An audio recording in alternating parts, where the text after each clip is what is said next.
नमस्कार, मैं Saurabh Gupta, consultant neurologist, Sanju memorial neuro care and multi speciality hospital Dehradun. दर्शकों, स्वागत है आपका हमारे YouTube channel simplified neurology by doctor Saurabh Gupta. आज हम बहुत ही कॉमन प्रॉब्लम एपिलेप्सी या मिर्गी के बारे में जानेंगे। एपिलेप्सी जो है उसे आम भाषा में मिर्गी या दौरे कहा जाता है। एपिलेप्सी या जो सीजर होता है, एक सीजर एपिसोड हम कहते हैं कि वो इसलिए होता है कि ब्रेन से एक एबनॉर्मल इलेक्ट्रिकल करंट जनरेट होती है जो कि हार्ट पर सिंक्रोनाइज होती है, जिसके कारण से वो पूरे ब्रेन में प्रोपेगेट होती है और वो उसके कारण से बॉडी में एबनॉर्मल चेंजेस आते हैं, जिसके कारण से एक सीजर एपिसोड आता है। एपिलेप्सी क्या होती है? अगर दो अनप्रोवोक्ड सीजर आए जिनके बीच में 24 घंटे से ज्यादा का गैप हो, तब हम उसको एपिलेप्सी बोलते हैं। कोई एपिलेप्सी सिंड्रोम की कैटेगरी में सिम्टम्स फिट हो रहे हो, तब हम उसको एपिलेप्सी कह सकते हैं। या फिर अगर एक सिंगल अनप्रोवोक्ड सीजर है और उसके बाद दूसरे सीजर आने की प्रोबेबिलिटी अगर 60% से ज्यादा है, तब हम उसको एपिलेप्सी की कैटेगरी में क्लासिफाई करते हैं। तो basically seizure is a single episode हो सकता है, बट एपिलेप्सी जो है वो मल्टीपल एपिसोड्स हो या एपिलेप्सी सिंड्रोम्स हो या फिर सेकंड एपिसोड आने के चांसेस ज्यादा हो। अब अगर हम ब्रॉडली बोलें तो सीजर जो होते हैं वो दो तरह के होते हैं। एक होते हैं एक्यूट सिम्टोमेटिक सीजर, एक होते हैं unprovoked seizure. Acute symptomatic seizure is जैसे कोई ब्रेन में इंफेक्शन था, कोई हेड इंजरी हुई, या फिर कोई ब्रेन में ट्यूमर था, या कोई सोडियम की मात्रा कम हुई ज्यादा हुई, ग्लूकोज की मात्रा कम हुई ज्यादा हुई, हाइपोग्लाइसीमिया। उस कंडीशन में अगर कोई नोन कॉज हमें मिल रहा है, उस कंडीशन में अगर कोई सीजर एपिसोड आ रहा है, तब हम उसको बोलते हैं एक्यूट सिम्टोमेटिक सीजर। अगर बिना किसी कारण के, कि हमें कोई नोन कारण नहीं मिल रहा है, पेशेंट को कोई एक्यूट इलनेस नहीं थी, लाइक कोई इन्फेक्शन नहीं था, कोई इलेक्ट्रोलाइट इंबैलेंस नहीं था, कोई सिस्टमिक इन्फेक्शन नहीं था, कोई ट्यूमर नहीं है ब्रेन में, कोई हमें एग्जैक्टली कारण एक्यूट नहीं था प्रेसिपिटेटिंग इवेंट, उस कंडीशन में अगर किसी को सीजर्स आते हैं, तब हम उसको अनप्रोवोक्ड सीजर कहते हैं। आज हम सीजर्स, उसके टाइप्स के बारे में डिस्कस करेंगे और क्या उसके सिम्टम्स होते हैं। अगर हम सीजर्स की बात करें तो सीजर को हम कई कैटेगरीज में डिवाइड करते हैं। सीजर्स हमारे जीटीसीएस हो सकते हैं, जिसको हम जनरलाइज्ड टोनिक क्लोनिक सीजर्स कहते हैं। फोकल सीजर हो सकते हैं, फोकल सीजर जो कि किसी बॉडी के एक पार्ट से अराइज हो सकते हैं। मायोक्लोनिक सीजर हो सकते हैं, जिसमें कि एबनॉर्मल जर्क होते हैं, जिसको हम आम भाषा में चौंकने वाले दौरे भी बोलते हैं। एब्सेंट सीजर हो सकते हैं कि ट्रांजिएंटली पेशेंट अनअवेयर हो सकता है सराउंडिंग के लिए, वो कुछ सेकंड के लिए होते हैं कि ब्लैकआउट हो गया, कि थोड़ी देर का उसको कुछ सेकंड का पता ही नहीं रहा कि एग्जैक्टली क्या हुआ।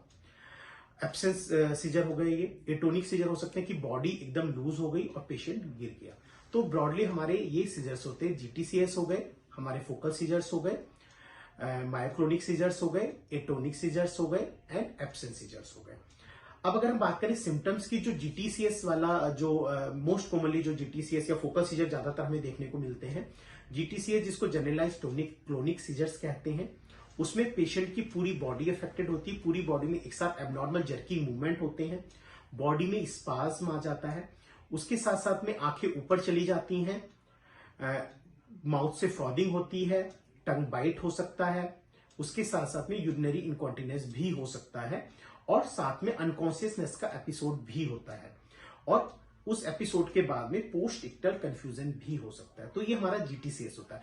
फोकल सीजर हमारे होते हैं जो कि बॉडी के किसी एक पार्ट से अराइज होते हैं, लाइक केवल ओनली फेस पे सीजर्स आ जाएं, या किसी एक अपर लिम्ब में, एक हैंड में मूवमेंट आ जाए, या एक साइड ऑफ बॉडी को अगर अफेक्टेड करता है, तब हम उसको फोकल सीजर कहते हैं। मायोक्लोनिक जैसे मैंने बताया वो चौंकने वाले दौरे होते हैं, सडन जर्की मूवमेंट्स होता है चौंकने वाला, वो हमारे मायोक्लोनिक सीजर्स होते हैं।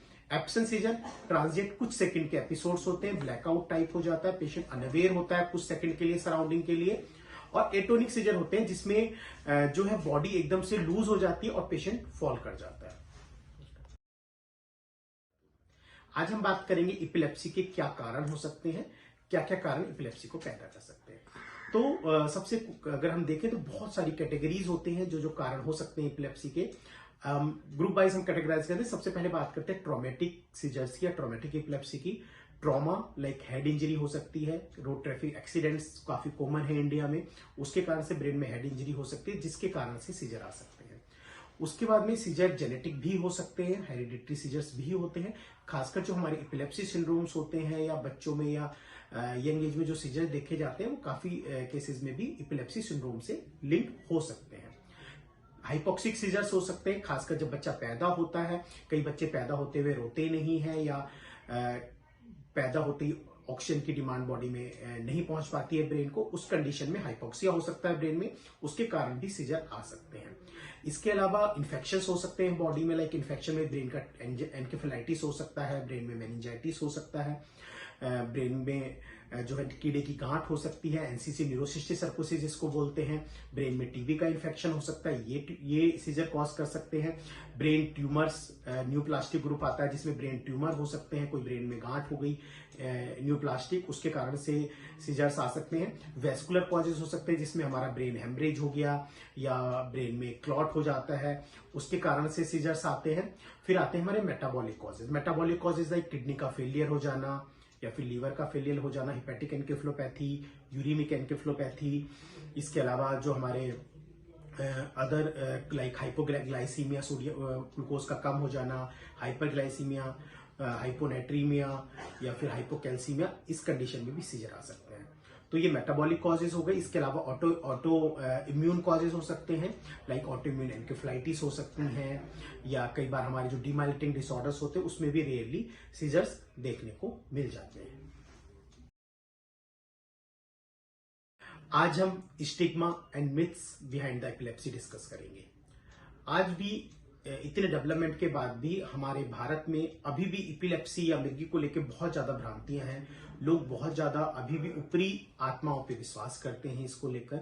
तो सबसे पहला मिथ है कि लोग अभी भी इसको समझते हैं कि भूत प्रीत से लिंक्ड है, इसका कारण जो है वो ऊपरी आत्मा है या हवा है कोई। तो ऐसा नहीं है। एपिलेप्सी जो है या मिर्गी जो है वो एक पूर्णतः न्यूरोलॉजिकल प्रॉब्लम है जो कि ब्रेन से अराइज होती है, जिसके बहुत सारे कारण हो सकते हैं जो हमने पिछली वीडियो में डिस्कस किए थे। तो एपिलेप्सी जो है बेसिकली एक प्योरली न्यूरोलॉजिकल प्रॉब्लम है। इसका किसी भी भूत प्रेत, किसी भी हवा, किसी भी साय आत्मा से कोई लेना देना नहीं है। तो इस चीज से बचें। और दूसरा मिथ काफी कॉमनली देखा जाता है कि लोग समझते हैं कि अगर किसी के पेरेंट्स को एपिलेप्सी है या किसी मदर को एपिलेप्सी है तो उसके बच्चे में एपिलेप्सी आएगी। लोग सोचते हैं कि एपिलेप्सी जो है वो एक जेनेटिक या हेरिडिटरी प्रॉब्लम है।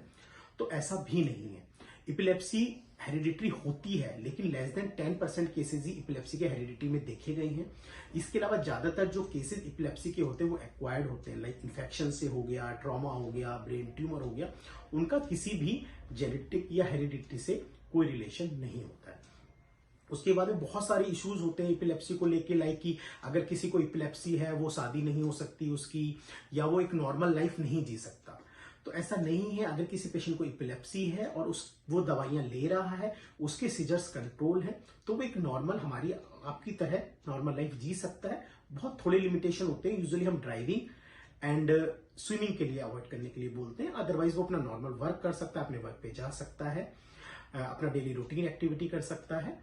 और बात आती है अगर प्रेगनेंसी की, तो एपिलेप्सी अगर किसी महिला को है वो प्रेग्नेंट हो सकती है, सेफली अपने बच्चे को डिलीवर कर सकती है, क्योंकि आजकल हमारे पास काफी सेफ मेडिसिन है जो कि प्रेगनेंसी या फिर लैक्टेशन के लिए सेफ होती है। तो एपिलेप्सी जो है वो जो मिथ और ये बिहाइंड एपिलेप्सी है, तो ना ही एपिलेप्सी जेनेटिक या हेरिडिटरी है कंप्लीटली, ना ही एपिलेप्सी किसी भूत आत्मा प्रेत से रिलेटेड है। एपिलेप्सी प्योरली न्यूरोलॉजिकल प्रॉब्लम है जो कि ब्रेन से रिलेटेड होती है। और एपिलेप्सी अगर किसी पर्सन को है, वो रेगुलर अगर मेडिसिन ले रहा है तो वो उससे क्योर भी हो सकता है, ठीक होने वाली बीमारी है एपिलेप्सी। और एपिलेप्सी वाला पर्सन एक नॉर्मल लाइफ जी सकता है, वो शादी भी कर सकता है, वो बच्चे पैदा भी कर सकता है। Thank you.